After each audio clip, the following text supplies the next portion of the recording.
abantu bikoreye ubusambanyi, abantu bikoreye ibiturire, abantu bikoreye insaku, abantu bikoreye inzigo, abantu bikoreye kwisambanya, abantu bikoreye, abo bantu batoba baremereye.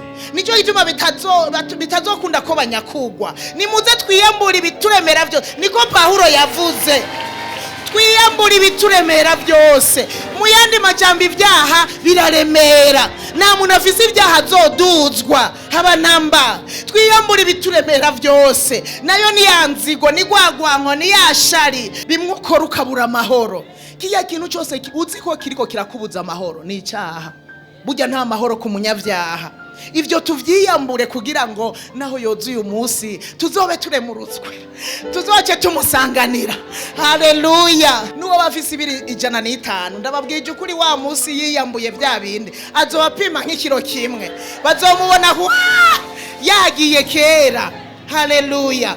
Kuko naraba ibibiro byacu, oya bijya bindi twikoreye mu mitima, bijya bindi nyene bitubujije amahoro, nibyo bizotuma umuntu ataduga, azoba aremereye. Haleluya. Pawulo rero aravuga ngo ngwanya umubiri wanje, nkawuhindura umuja, nkawutegeka.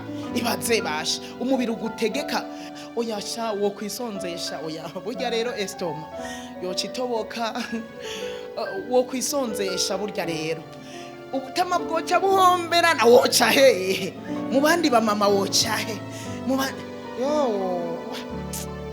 ewe umubiri. Pawulo arawugwanya, aravuga ngo ngwanye umubiri wanje, nkawuhindura umuja, nkawutegeka. Erega umubiri dukwiye kuwutegeka, ntidukwiye gutegekwa n'umubiri, ahubwo nitwe dukwiye kuwutegeka.